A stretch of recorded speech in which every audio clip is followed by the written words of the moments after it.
आप देख रहे हैं जोहार झारखंड और आपके साथ मैं हूं विवेक। एक सूत्रों के हवाले से जो बड़ी खबर आ रही है, सबसे पहले उसे आप सामने रख रहे हैं। झारखंड की राजनीति के लिए अगले 2 दिन काफी अहम होने वाले हैं। चंपाई सोरेन और बीजेपी की बात बन सकती है। दिल्ली में पूर्व सीएम चंपाई सोरेन, और बताया जा रहा है कि चंपाई और बीजेपी की बात बन सकती है।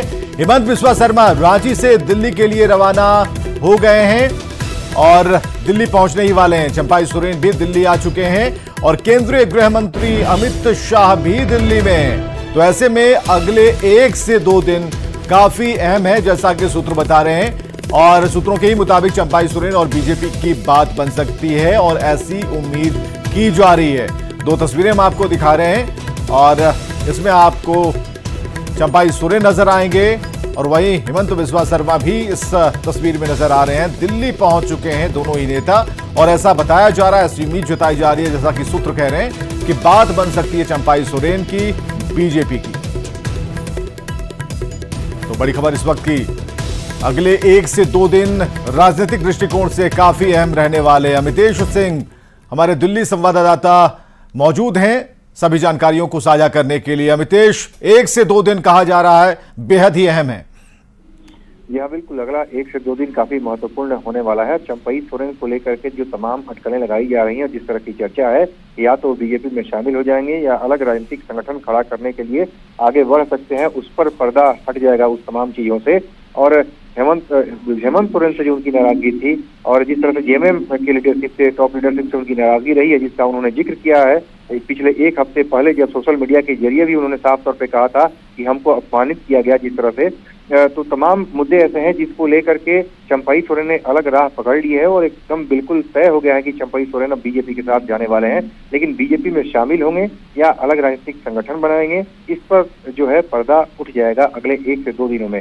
जो सह चुनाव प्रभारी हैं हेमंत बिस्वा शर्मा, असम के मुख्यमंत्री, जो झारखंड के लिए सह चुनाव प्रभारी बनाए गए हैं, वो दिल्ली पहुंचने वाले हैं थोड़ी देर में। उसके पहले चंपाई सोरेन पहले से दिल्ली में मौजूद हैं। बिल्कुल अमितेश, इससे पहले जब चंपाई सोरेन लौटे थे तब पत्रकारों ने उनसे पूछा था, उन्होंने कहा था कि निजी काम से गए हुए थे।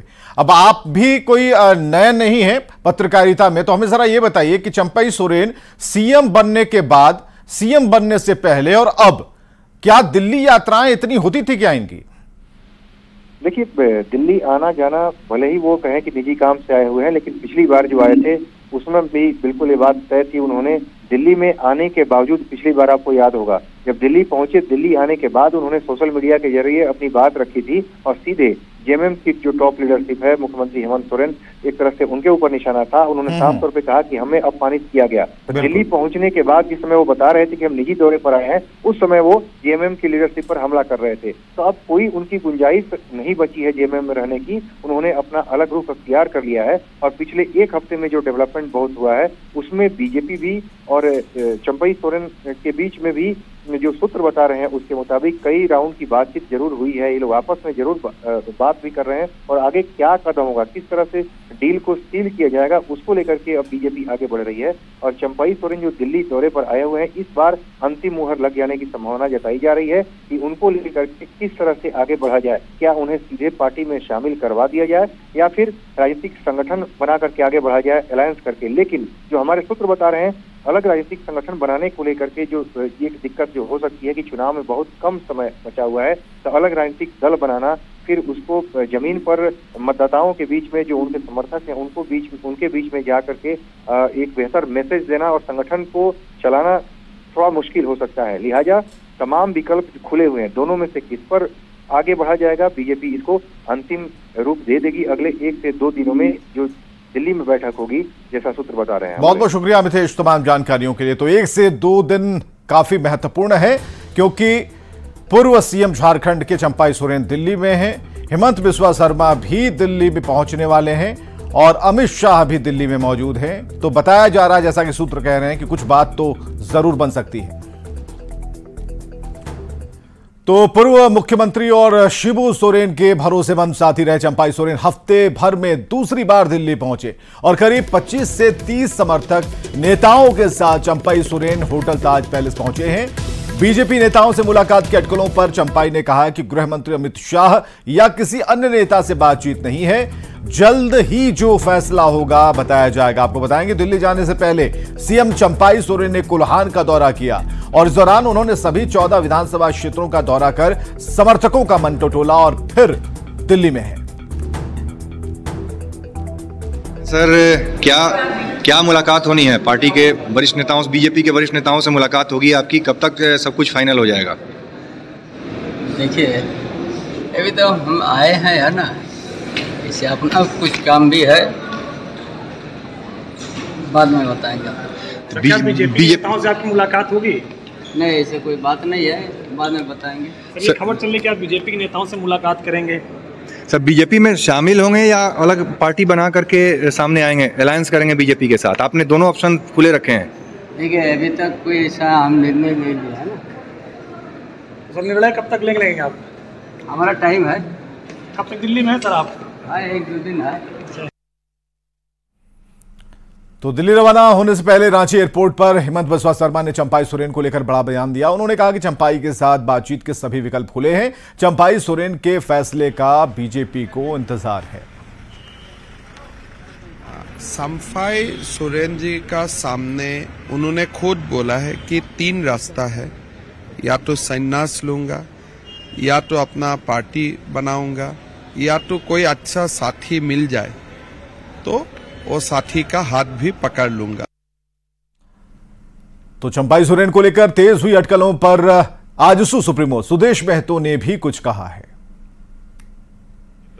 उनका सम्मान करता हूं इसलिए क्योंकि हम लोग की पृष्ठभूमि एक रही है, आंदोलन से हम लोग जुड़े हुए लोग हैं और लगातार वो भी झारखंड आंदोलन से जुड़े रहे हैं। और गुरुजी के बाद अगर झारखंड मुक्ति मोर्चा में कोई बड़ा चेहरा है, बड़ा नाम है, तो वो उनका है। जो परिस्थितियां बनी हैं वो निश्चित रूप से कहीं ना कहीं, जो उनकी चिट्ठी हम लोग ने देखा, जो चिट्ठी में उन्होंने 3 विषयों की चर्चा की, या तो मुझे राजनीति से संन्यास ले लेना है, या मुझे नई पार्टी बनाना है, या अच्छे सहयोगी के साथ जाना है।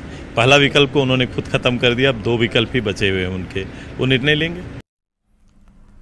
तो विधानसभा चुनाव को लेकर प्रदेश बीजेपी लगातार बैठक कर रणनीति बनाने में जुटी है। प्रदेश बीजेपी कार्यालय में विस्तारकों की बैठक चल रही है, जिसमें सभी 81 विधानसभा के विस्तारक मौजूद हैं और बैठक में प्रदेश अध्यक्ष बाबूलाल मरांडी, क्षेत्रीय संगठन महामंत्री नागेंद्र त्रिपाठी, प्रदेश संगठन महामंत्री कर्मवीर सिंह भी शामिल हैं। 81 विधानसभा के जो विस्तारक है उन्हें संगठन की जो कार्यशैली है वो बताई जाएगी, ताकि जो संगठन की कार्यशैली है उस पर वो अपने क्षेत्र में जाकर के संगठन के विस्तार स्वरूप कार्य कर सके और भारतीय जनता पार्टी की जो बात है, भारतीय जनता पार्टी की जो कार्यशैली है वो जन जन तक पहुंचाया जा सके।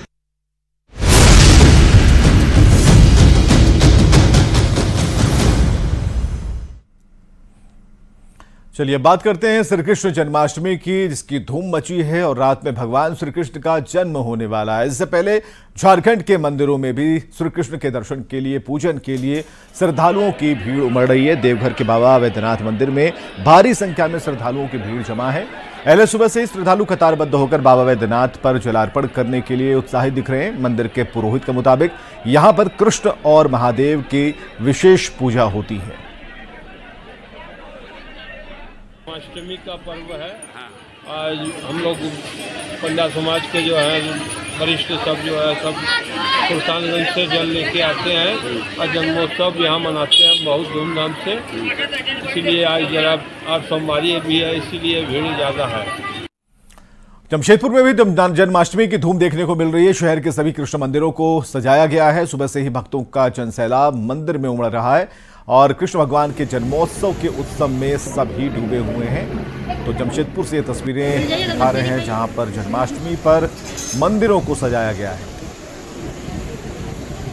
रात को जो है 8:50 पर जो है रोहिणी नक्षत्र आएगा। तो जब रोहिणी नक्षत्र आती है तभी जो है कृष्ण जन्माष्टमी जो है मनाई जाती है। अष्टमी तिथि में का जन्म होता है 12 बजे, उसके बाद आरती होती है, फिर प्रसाद वितरण होता है। धूमधाम से हम लोग हर साल मनाते हैं जन्माष्टमी। सारी तैयारियां हो चुकी हैं। बहुत अच्छा लग रहा है। सुबह से लेकर बच्चे से लेकर बड़े तक पूजा कर रहे हैं। सब अच्छे से, बहुत बच्चों से बहुत अच्छे से पूजा कर रहे हैं। हम लोग आज व्रत रख रहे हैं जन्माष्टमी का। और सुबह से शाम तक हम लोगों का वो त्योहार बहुत अच्छे से मनाया जाता है और हम लोग वो मंदिर में अच्छे से पूजा पाठ सब किए।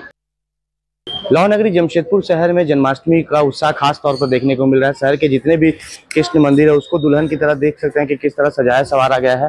पूरी मंदिर को आप देख सकते हैं कि फूलों से सजा दिया गया है और सुबह से ही कृष्ण भगवान के जो भक्त हैं वो यहाँ मंदिर पहुँच रहे हैं। हालांकि राधे कृष्ण का ये मंदिर है और आप देख सकते हैं कि पूरे मंदिर को जो है वो दुल्हन की तरह सजाया संवारा जा रहा है और लोगों में खासा उत्साह देखने को मिल रहा है। बच्चे बड़े सभी लोग जो है वो राधे कृष्ण मंदिर पहुंच रहे हैं और पूजा अर्चना कर रहे हैं। हालांकि भगवान कृष्ण का जन्म रात 12 बजे होगा कान्हा का, और कान्हा को लेकर उनको किस तरह, उनके जन्म को लेकर किस तरह यहाँ मंदिर में तैयारी है वो आप देख सकते हैं कि पूरी तरह से यहाँ पर राधे कृष्ण की मूर्ति के साथ साथ भगवान कान्हा का देखिए किस तरह यहाँ पर स्वरूप मंदिर छोटा सा मूर्ति है और उन्हें जो पालना है, पालने में देखिए किस तरह भक्त उन्हें अभी से ही झुला रहे हैं, पालना बना हुआ है। साथ ही साथ पूरे देखिए मंदिर में ऊपर छोटे छोटे जो खिलौने बनाए गए हैं, जो जब कान्हा जन्म होगा तो उनको खिलौने से किस तरह उनको, जैसे बच्चे जन्म लेते हैं तो उनको खिलौना दिया जाता है, तो इसी तरह मंदिर में अभी देखिए छोटे छोटे खिलौने यहाँ पर लगाए गए हैं। अच्छे तरीके से हो रही है, बहुत सुंदर लग रहे राधा कृष्ण।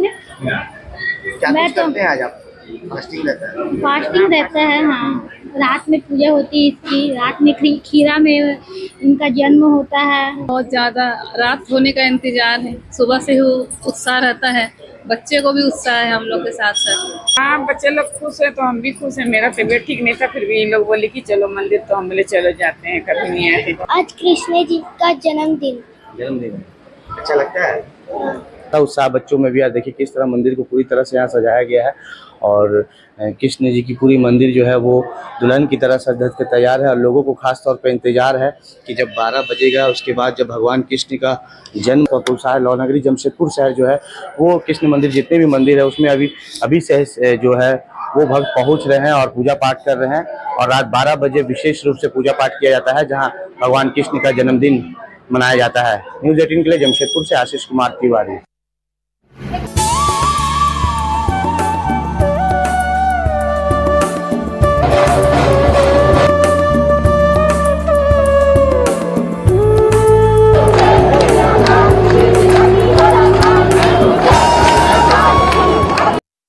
बांग्लादेशी घुसपैठ को लेकर झारखंड में सियासत तेज है। बीजेपी लगातार घुसपैठ के मुद्दे पर जेएमएम को घेरने की कोशिश कर रही है। घुसपैठियों का मुद्दा चुनाव का बाद भी, चुनाव का पहले भी एक बहुत बड़ा मुद्दा है, तो उस मुद्दे में हम राजनीति नहीं करना चाहता। जेएमएम भी हमको सपोर्ट करे, हम भी जेएमएम को सपोर्ट करता हूं। घुसपैठियों को झारखंड से बाहर निकालना है। बांग्लादेश में एक समुदाय विशेष जिस प्रकार से तांडव कर रहा है, यह बहुत ही खतरनाक है, निंदनीय है। यानी हम कह सकते हैं कि मुस्लिम समुदाय के कट्टरपंथियों ने ऐसा करना प्रारंभ कर दिया और उसका प्रभाव वहीं तक नहीं, हम जहां बैठे ये लोहरदगा, इन शहरों में भी डेमोग्राफी खराब करने में, बदलने में इसकी बहुत बड़ा षड्यंत्र चल रहा है। रामगढ़ लेकर चलते हैं जहां पतरातू डैम का जलस्तर 1327.5 फीट आरएल पर आ गया है, लेकिन अभी भी डैम के तीनों फाटक से 3-3 इंच पानी का डिस्चार्ज किया जा रहा है। 25 अगस्त को डैम का जलस्तर 1328.01 फीट आरएल तक पहुंचा था। इसके बाद डैम का तीसरा फाटक भी खोल दिया गया था और आपको बताएं कि पतरातू डैम का पहला फाटक 22 अगस्त, दूसरा फाटक 23 अगस्त और तीसरा फाटक 24 अगस्त को खोला गया था।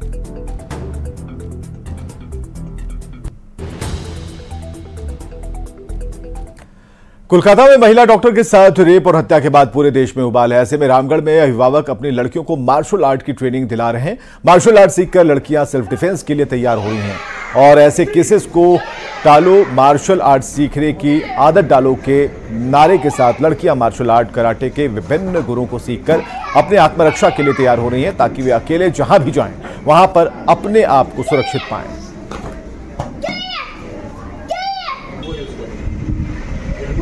कांड के बाद समाज में एक जागरूकता आई है इनका कहना है कि बाद में कैंडल मार्च निकालने से पहले अपनी बच्चियों को मार्शल आर्ट सिखाएं, सेल्फ डिफेंस सिखाएं, कराटे सिखाएं, जिससे बच्चियां बाहर जब जाएं तो सुरक्षित रह सकती हैं। यहाँ पर कुछ अभिभावक हैं, उनसे हम सीधे बात करते हैं। मार्शल आर्ट सिखाने के पीछे क्या उद्देश्य है? से बच्चियाँ मार्शल आर्ट में ट्रेनिंग ले रही है, तब से काफ़ी मैं सुरक्षित महसूस करती हूँ, क्योंकि मेरा हमेशा यही मानना है कि prevention is better than cure. तो बाद में कैंडल मार्च निकालने से अच्छा है कि बेटियों को पहले ही सशक्त बना दिया जाए, मेंटली और फिजिकली दोनों, और उसके लिए मार्शल आर्ट सबसे बेस्ट ऑप्शन है। बाहर घूम सकती हूँ, लेकिन मेरे पेरेंट्स कहते थे कि नहीं, ज़माना बहुत गलत है, बेटियाँ घर के बाहर नहीं जा सकती। बट अब 4 साल सीखने के बाद मेरे पेरेंट्स को मुझ पर बहुत भरोसा है और बहुत गर्व है कि हाँ बेटा तुम जाओ, क्योंकि मेरे पेरेंट्स को पता है कि अगर कोई मर्द मेरे सामने हाथ उठाता है या कुछ बोलता है तो मैं उसका डट के जवाब दूंगी, और किसी की हिम्मत नहीं है मुझे कुछ गलत ठहराने की।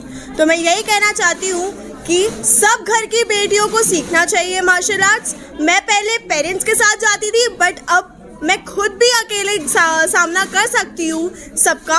और मैंने सीखा है मार्शल आर्ट। आज वो दिन है जब मैं आंखें मिलाना तो क्या, सामने जाके बात कर पाती हूँ। ट्यूशन से आते, स्कूल से जाते, मैं लोगों की तरफ चल पाती हूँ, साथ खड़े रह पाती हूँ। बहुत ही ज़रूरी है मार्शल आर्ट। भारत में कितने सालों से गलत चीज़ें होते आ रही हैं लड़कियों के प्रति, उन सब का एक ही सॉल्यूशन है, मार्शल आर्ट। अभी हाल ही में जो कांड हुआ, क्या वो लड़की जिंदा हुई? कितने ही मार्चेस निकले, कैंडल मार्च निकले, बहुत हल्ला हुआ, क्या वो लड़की वापस आई? नहीं। आज वो थी, कल आपकी बेटी होगी। आप रोगे, पूरा भारत रोएगा फिर से, अगर मार्शल आर्ट नहीं कंपलसरी किया गया तो। मेरा कहना है मार्शल आर्ट सभी लड़कियों को सिखाओ और खुद भी सीखो, इस पे ध्यान दो। लास्ट बट नॉट लीस्ट, बलात्कार की केसेस को टालो, मार्शल आर्ट को सीखने की आदत डालो, आगे आओ, कॉन्फिडेंस को अपने अंदर लाओ, मार्शल आर्ट को सीखो और सिखाओ। देखते हैं कैमरे के माध्यम से छोटी छोटी बच्चियां यहाँ पर जो है मार्शल आर्ट सीख रही हैं, जूडो कराटे सीख रही हैं, ताकि जब सब वो बाजार जाएं तो उन पर गलत निगाहें ना आए, वे खुद से वहाँ सेल्फ डिफेंस कर पाएँ। ऐसे में जो यहाँ प्रयास है रामगढ़ में बच्चियों को सेल्फ डिफेंस के लिए मार्शल आर्ट सिखाने का, काफ़ी कारगर है, काफ़ी कामयाब है। बाद में कैंडल मार्च निकालने से अच्छा है कि अपनी घर की बच्चियों को आज ही मार्शल आर्ट सिखाएं, ताकि वे हर जगह पर सुरक्षित रह सके। जावेद खान, न्यूज़ 18 रामगढ़। और चतरा से खबर है, जहां के हंटरगंज प्रखंड के रावाटी गांव में दूषित पानी पीने से मां और बेटे की मौत हो गई, जबकि बेटी की हालत गंभीर बनी है। स्थानीय लोगों ने आरोप लगाया है कि 3 दिन पहले ज्यादा बारिश होने के चलते पूरा इलाका जलमग्न हो गया था। अब तक स्थिति जस की तस बनी हुई है, इसकी वजह से पानी दूषित हो गया है। जैसे पानी नहीं निकलने के कारण यहाँ जल जमावट लगा हुआ है और दूषित पानी लेकिन पी ली, दो मौत हो गई। आदमी का यहाँ कुछ हादसा मौत होता है तभी प्रशासन जागता है। आप लोग अधिकारी के भरोसे मत रहिए। आज हमारे घर के बगल में मोती साहब के यहाँ हादसा हो चुका है, बहुत बुरी तरह से पानी दूषित हो जाएगा पीने की वजह से। किस तरह से हुआ होगा, पूरे रूप में इफेक्टेड नहीं है, डायरिया नहीं कह सकते हैं, हम इसका सर्वे करवा रहे हैं सही से देख करके। गुमला जिले में हाथियों का आतंक बढ़ता जा रहा है। ताजा मामला डुमरी थाना क्षेत्र का है, जहां देर रात 2 जंगली हाथियों ने जमकर उत्पात मचाया, 3 घरों को क्षतिग्रस्त कर दिया और घर में रखे धान को भी चट कर गए।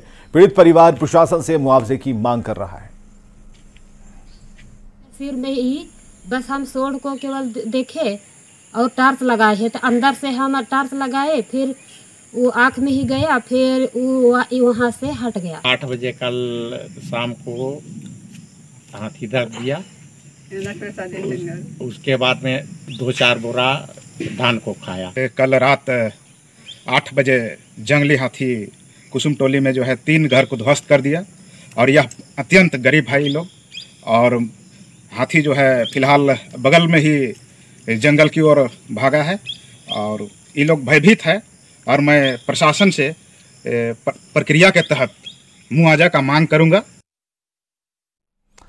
जामताड़ा के एक ऐसे आंगनबाड़ी केंद्र के बारे में अब बताने जा रहे हैं, जहां पिछले 3 महीने से एक भी नामांकित बच्चे ने कदम नहीं रखा है। और ये मामला नाला प्रखंड अंतर्गत टेसजुड़िया गांव के टेसजुड़िया आंगनबाड़ी केंद्र संख्या 2 का है। सूत्रों के मुताबिक जमीन विवाद के चलते गांव वाले बच्चों को आंगनबाड़ी नहीं भेजते। ऐसे में सेविका और सहायिका भी विवश होकर आंगनबाड़ी केंद्र खोलती तो है, लेकिन यहां पर कोई काम नहीं हो पाता।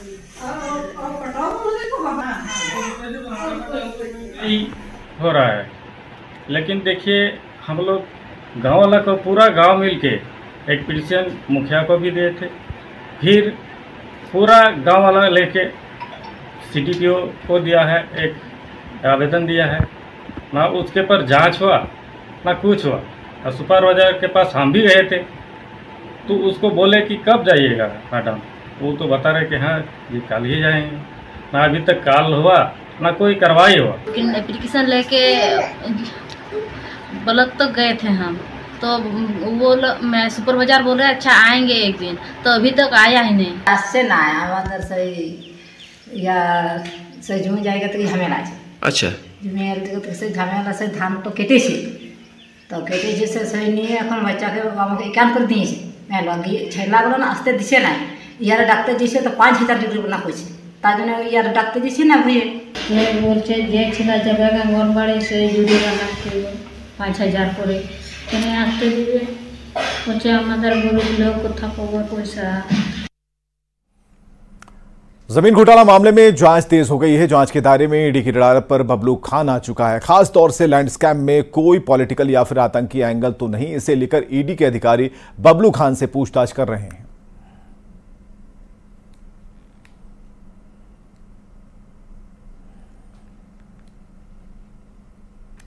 तो ईडी की रडार पर बबलू खान आ चुका है और बताया जा रहा है कि खास तौर से जो लैंड स्कैम है उसमें पॉलिटिकल एंगल या फिर आतंकी एंगल है। अधिकारी पूछताछ कर रहे हैं। बता दें कि बबलू खान के साथ उनकी बेटी भी ईडी दफ्तर पहुंची है। बबलू खान से पूरे मामले में अगर बात की जाए तो लैंड स्कैम से जुड़े मामले को लेकर ये पूछताछ हो रही है और ख़ास तौर से अगर बात की जाए तो इस पूरे मसले में पॉलिटिकल कनेक्शन क्या है, तो वहीं इसके साथ कहीं इसकी जो साठगांठ है वो आतंकी संगठनों के साथ तो नहीं जुड़ी है। इन तमाम विषयों को लेकर पूछताछ की जा रही है।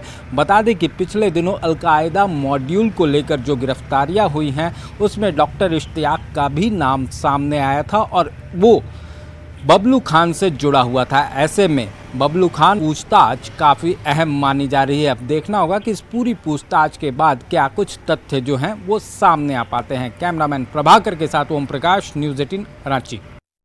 और यहाँ रुकेंगे एक ब्रेक के लिए।